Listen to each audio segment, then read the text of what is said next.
আমার নাম lily.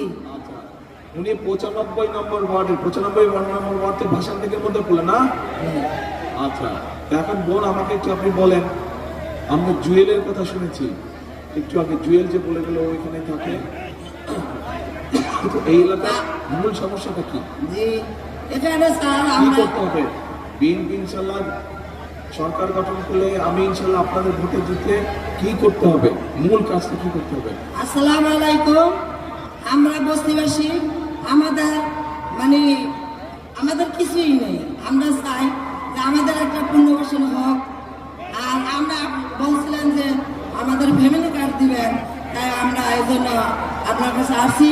Family card চাই। গার্মেন্টসে চাকরি করতে এই যে ফ্যামিলি কার্ড, এটা প্রত্যেক ওনার মতন প্রত্যেক মা এরকম একটি ফ্যামিলি কার্ড পাবে ইনশাল্লাহ বিএনপি সরকার গঠন করলে। আমাদের আমরা এটাই চাই। আমাদের দেশ বাড়ি নেই, নদীতে সব চলে গেছে। আমরা চাপ করছিলাম আমাদের কিন্তু এটা তো ফ্যামিলি কার্ড, তো শুধু এক মিনিট বোন, ফ্যামিলি কার্ড তো ইনশাল্লাহ আপনার মতন যারা মা তাদের সকলে পাবে সারা হ্যাঁ, বাংলাদেশে। ইনশাআল্লাহ আমরা কিন্তু- সবাই ফ্যামিলি কার্ড পাবে ইনশাআল্লাহ। কিন্তু এলাকার কি সমস্যা এটা বলতে হবে। এলাকায় আমাদের বাড়িঘর নেই। আমরা একটা পুনর্বাসন চাইছিলাম। যদি আমাদের পুনর্বাসন দেন তাহলে আমরা সবাই আর কি আনন্দ পাবো, খুশি পাবো। আপনার যদি আমরা ভোট যদি জয়যুক্ত করতে পারি তাহলে আমাদেরকে পুনর্বাসন দিবেন। তাহলে জয়যুক্ত করেন। জয়যুক্ত ইনশাআল্লাহ করবো। আমরা বিপুল করে পাস করবো।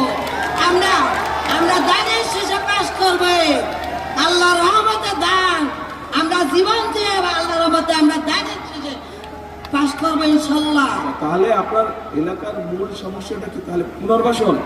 হ্যাঁ, পুনর্বাসন আমাদের ঠিক, ফ্যামিলি পুনর্বাসন কার্ড। মূল হ্যাঁ, সমস্যা। আমাদের পুনর্বাসন, আমাদের ফ্যামিলি কার্ড। পুনর্বাসন? হ্যাঁ, পুনর্বাসন আমরা ফ্যামিলি চাই। কার্ড তো শুনেন, কথা শুনেন, ফ্যামিলি কার্ড তো আপনার মতন মা যারা তাদেরকে দেবে, ওটা একটা ব্যাপার। আর এলাকার ফ্যামিলি কার্ড তো সারা দেশে অনেক অনেক এলাকার। স্যার, অনেক